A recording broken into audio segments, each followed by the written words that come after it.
Bigla talaga ako nag-crave sa pagkain na to na dati ay nabibili natin sa sikat na fast food chain. Kaya naman tara, wala na patumpik-tumpik pa dahil ngayong araw na ito ay gagawa tayo ng mas pinadali, mas pinajuicy, mas pinalambot ng pepper garlic beef. Tara, simulan na natin. Meron nga pala tayo dito ang 500 grams na beef. Ang mas maganda talaga kung bibilhin nyo dito ay yung maninipis na yung pinaka-cut na katulad dito. Marami na talagang available ngayon sa supermarket na pre-cut na maninipis na katulad nito. Katulad ng samgyupsal at beef steak na nabili ko. Hiniwa ko lang ito ng may kapal na mga 1.5 cm kasi mamaya kapag ito niluluto ay uurong pa naman ito. I-transfer na natin ito sa ating bowl at ilagay na natin dito yung mga pampalasa natin. Isang sachet ng oyster sauce, 1 tablespoon ng soy sauce, kung pwede kayo malagay dito ng pepper, garlic powder, ay okay lang yun. Naglagay ako dito ng chili powder, paprika, at syempre, medyo maraming pepper. Nalagay nga pala ako dito ng baking soda. Ito yung sikreto natin para ma-maintain yung pinaka-moisture or maging juicy pa yung ating beef dito. At hindi na natin kailangan pa itong palambutin.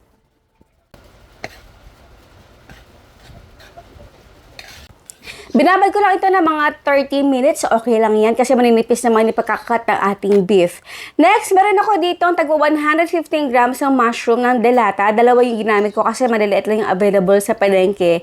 Kung meron namang mas malaki ay isang lata ay okay na yun. Tanggalin lang natin yung pinaka-liquid nito.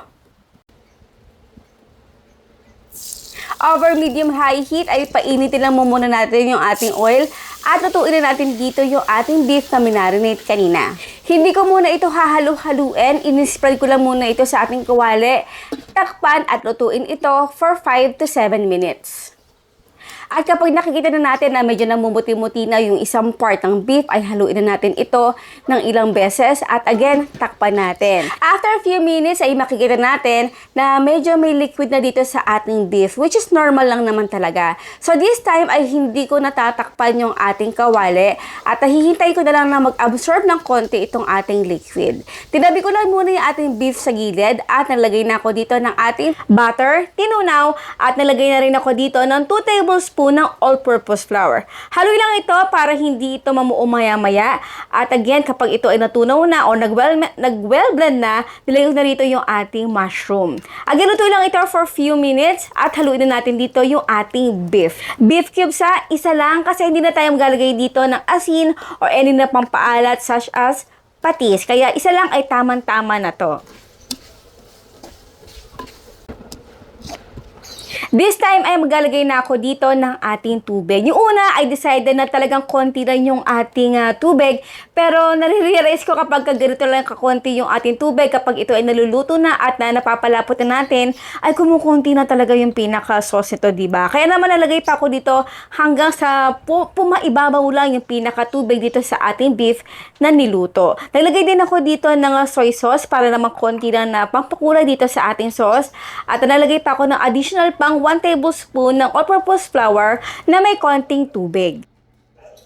At ito pa kanina umaga habang ako'y namimili sa palengke ng mga sangkap na gagamitin natin ngayon, nakita ko itong fried garlic na nasa plastic.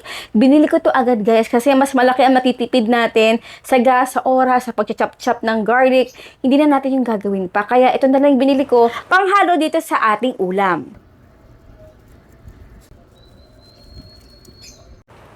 And now is done, our napakasarap, juicy, at hindi na natin ba kailangang palambutin na pepper garlic beef. Aba, syempre, bago tayo magtikiman portion, ang tanong ni Mama Shirley, anong klaseng meat ang ginamit natin dito sa ating napakasarap na ulam na parang bumili na tayo sa fast food chain? Syempre, ang inyong sagot sa comment box section. So talaga guys, kain po tayo. Naku, napakasarap talaga. Nakakamiss talaga kumain sa fast food chain yung dati, yung meron pang available na ganitong klaseng ulam. Pero guys, mas masarap ito at mas okay pang gawin sa bahay at mas tipid pa. So ayun po guys, maraming po salamat sa inyo lahat ng ating outro. Keep safe, be healthy, and be happy. Bye!